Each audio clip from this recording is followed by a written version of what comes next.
In this tutorial, we're going to be making a mirrored image that's going to take one image and we're going to put them together to create something like this.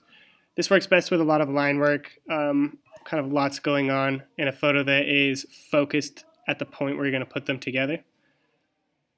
So to do this, we're going to go into Photoshop. I already have taken my image in Lightroom and I worked with it in Lightroom to edit it a little bit. So I've increased the color on this one, the texture, and some of the contrast. Once you've done that, your next step will be bringing it into Photoshop and finding kind of the layout you want. And you can do this with image rotation. Just kind of keep rotating it around until you find where you would like the image. Oops.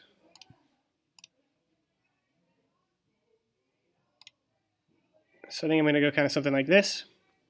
Next thing is we're going to do is we're going to find out what the image size is so that we can double it, so we can have two images next to each other. To do this, go image, image size. So my width is 8.6. I'm going to write that down real quick. And then my height is 12.9. And resolution is 300, which is good. And then we'll click OK.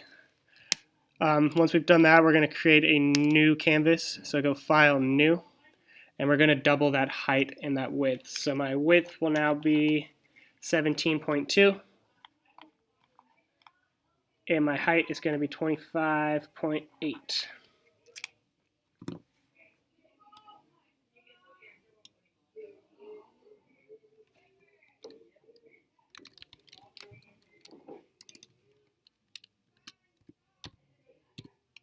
Alright, once you guys get that in there, click OK, and it'll create your new canvas. So since we have our new canvas now, we can drag our photo in there. Make sure you're using the Move tool by clicking on that little icon or clicking V on your keyboard. You are then going to unlock your file first. You're then going to click and hold, and you're still going to hold it, still going to hold it, still going to hold it, and you're going to let go once you're in the area you want. We're going to transform this so we can make it the correct size. So click Command T, and we're going to just drag it up, drag to the bottom. If it looks a little blurry at first, it's okay. It will figure itself out. And then click on the check mark at the top, and that blurriness will go away. We're then going to copy that.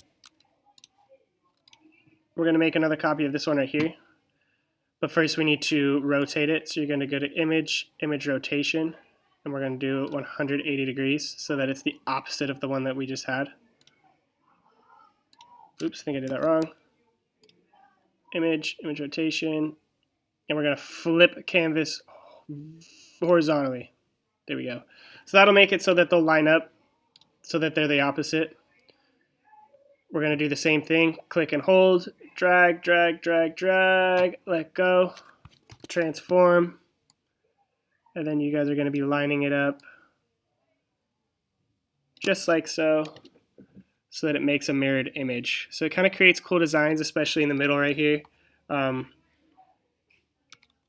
of like a butterfly's wing or something. Once you have that, you'll then crop your image just to get rid of that white line. Click Enter, and then you're going to export this. So to export it, remember, we'll go File, Export, Export As.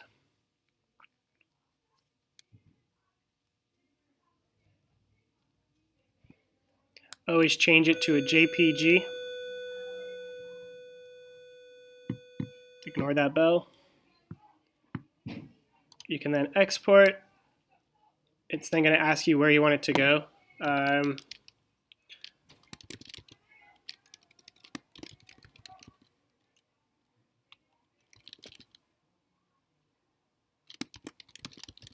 Name it whatever you would like to name it.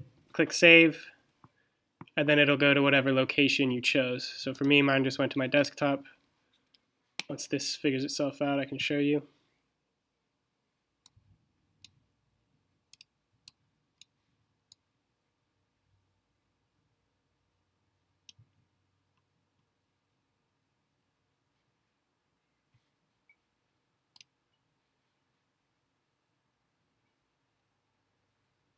All right, if we minimize this, Minimize that. My photo is right here.